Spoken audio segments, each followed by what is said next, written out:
So let us learn the chapter strategies in food production. First of all, the introduction. 70% of the world livestock population is in India and China, but the contribution to world farm produce is only about 25%.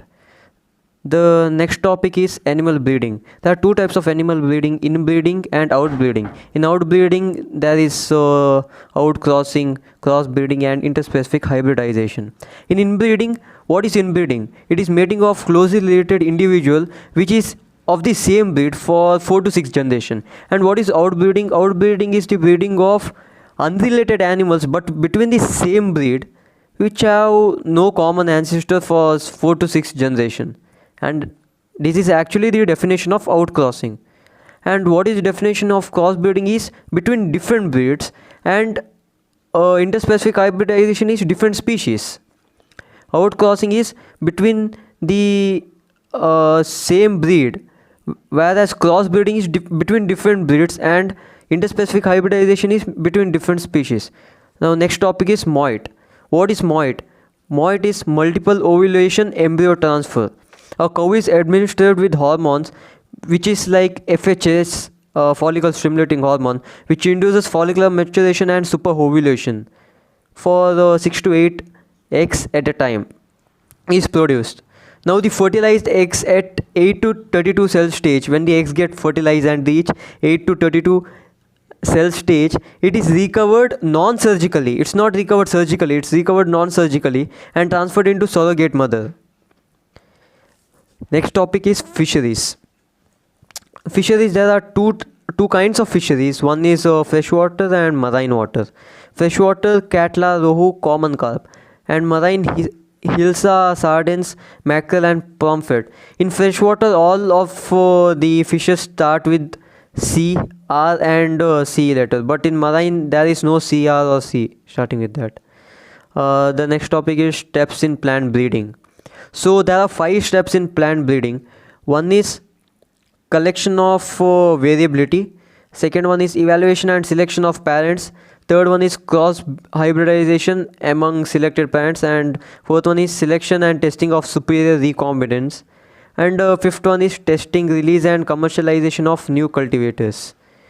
Now note, agriculture accounts among 33% of India's GDP but employs 62% people. It accounts for 32% of the GDP and employs 62% people.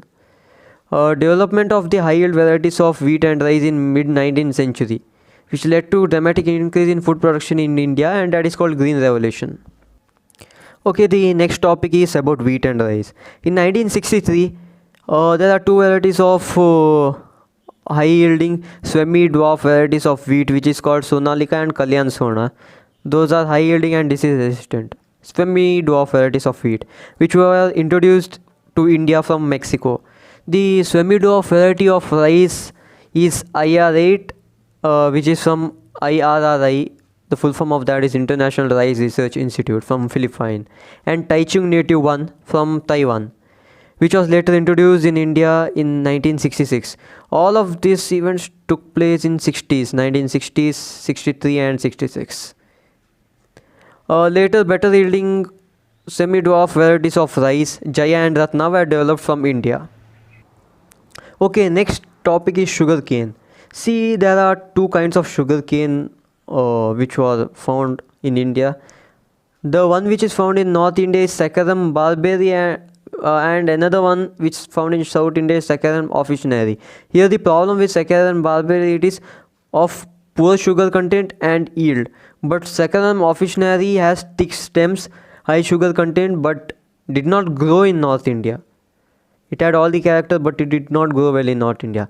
Because of successful cross, they got a good variety which would grow in North. It had high yield, high sugar content, and all kind of variability, and it was able to grow in North India.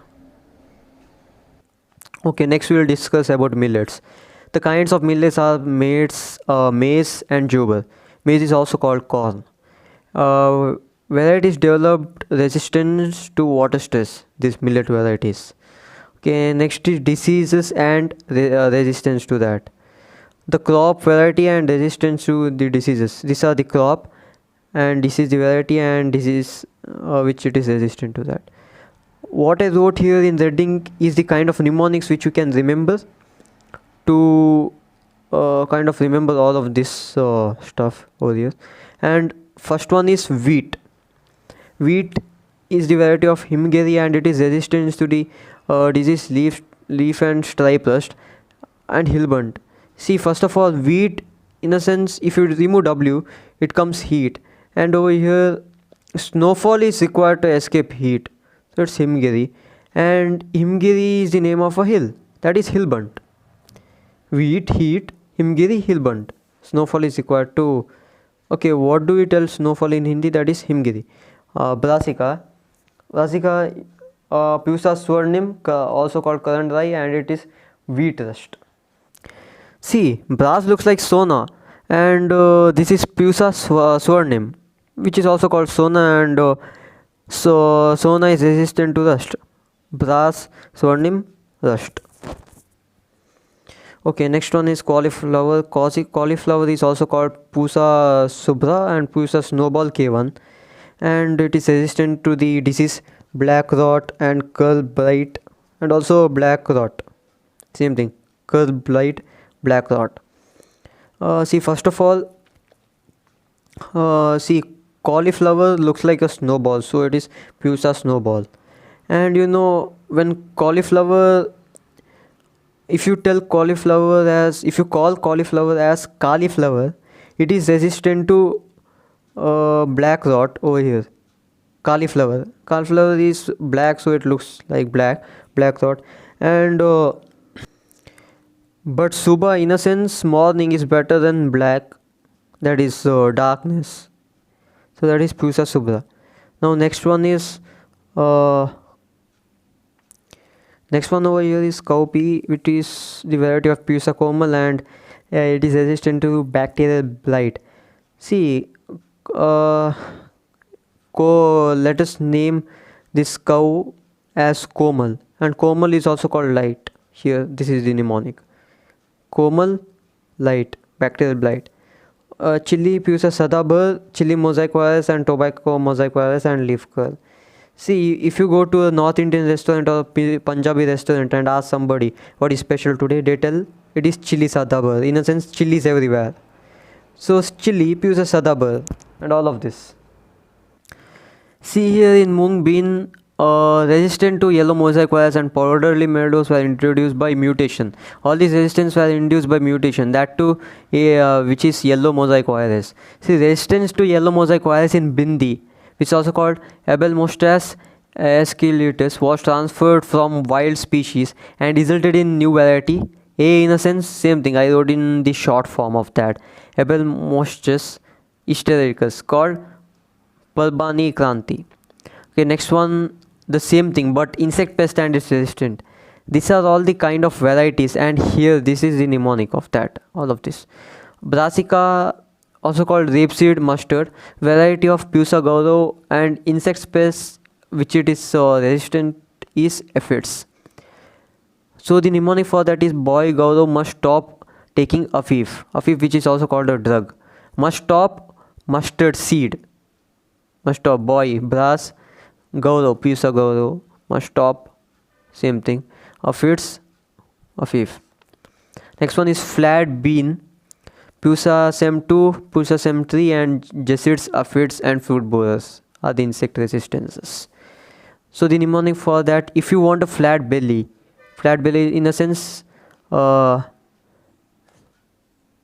stomach, so, you have to take 2 to 3 times apple fruit juice.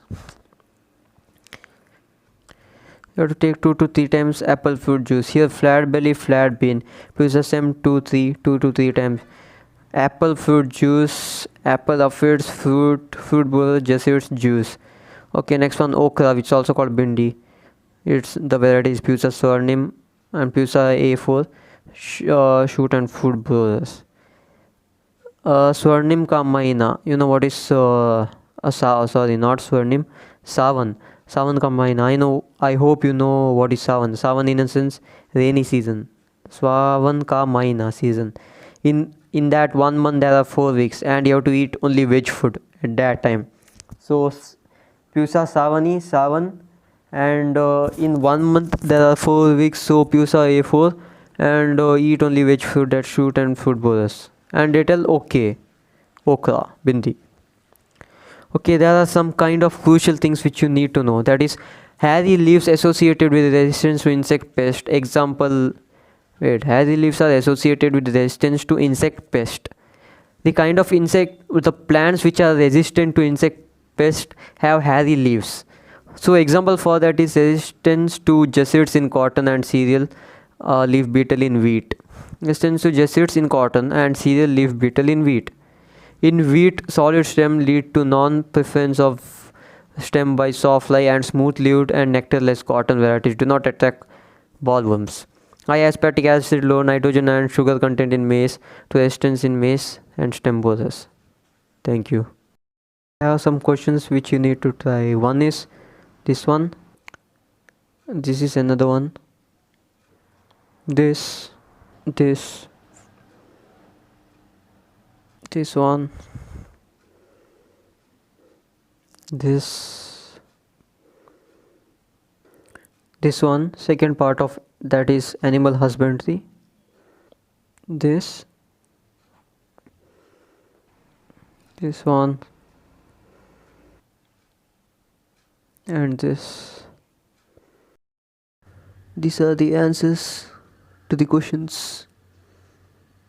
Okay guys, if you like my video, do hit the bell icon and subscribe button so that you will be notified with all upcoming videos, which is fully free, and enjoy unlimited lectures. Thank you.